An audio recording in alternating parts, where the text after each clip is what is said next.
Hello. So in the last video, I showed you how to set up your essay using MLA format.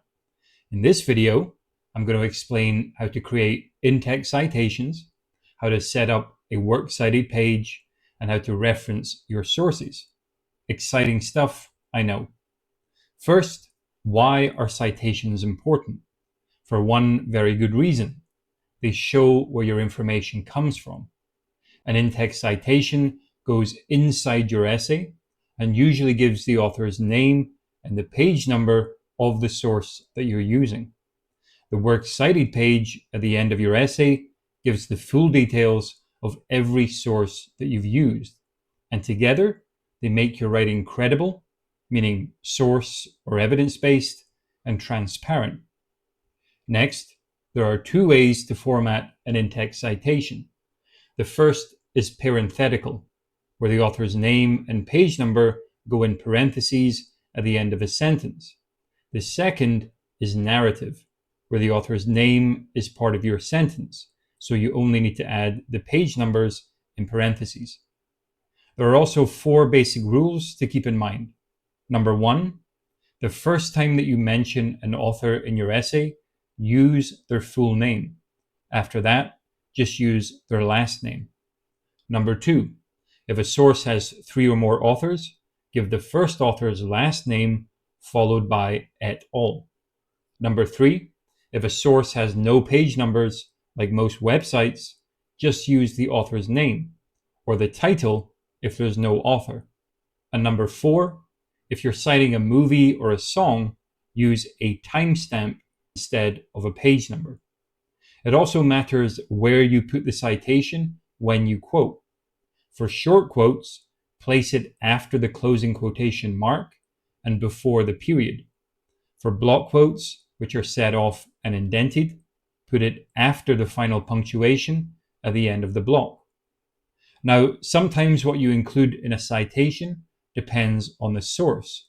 Most of the time, it's the author's last name and page number, but different kinds of sources need different details. For the specific details of how to cite different kinds of sources, use the MLA guide on the library's website. From the Douglas College homepage, click Library at the top, then Cite Your Sources, and then MLA 9th edition Style Guide online. Here, you'll find menus for citing articles, books, websites, videos, poems, plays, and everything else. Since most sources in this class come from online, you'll use those sections a lot. For example, if you're in my academic writing class and you need to cite a journal article from online or from a website, go to the articles page and then scroll down to journal article from the internet. Here you'll find how to cite that particular source. And if you're in my literature class and you need to cite a poem from the Poetry Foundation website, click Plays and Poems, then Poems from Other Sources, and choose the website option. If you're citing a book, click Books and figure out the option that you need. For a website, go to Websites. For a film or a podcast, go to Audiovisual Material, and so on. Never try to memorize all these formats. First, why would you do that to yourself? Second, they change a lot. And third, you don't need to. Everything you need is right here in the guide. You'll also notice that the library guide shows how to create references as well.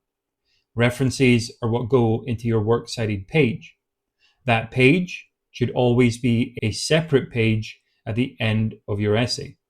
At the top of that page, center the title Works Cited, or just Works Cited if you only have one source. Don't bold it, don't underline it, and don't italicize it. Just keep it nice and plain. Then list all your sources in alphabetical order by the author's last name or by the title if there's no author. Use the library guide to see what to include for each type of source. For example, if you're citing a book, check the book section. If it's an article, check articles, and so on. For those of you in my academic writing class, you'll see the reference for Steven Pinker's essay, which comes from a book of essays. I used the library guide to format it. And for those of you in my literature class, you'll see the references for each of the poems, all from the same website, which I also formatted using the library guide. And just a heads up, for the readings assigned in this course, I've already included the MLA references in the Blackboard folders, so there's no excuse for getting them wrong in your essays. Here's one last important point. If a reference runs over more than one line, format it with a hanging indent. In Word, highlight the reference, go to line and paragraph spacing, choose line spacing options, and then under Special, select Hanging. I know all of this is extremely boring, but it's important. Don't rely on citation generators or AI. They often get things wrong. Do it yourself, and if you have any questions, get in touch with me or use the library's live chat.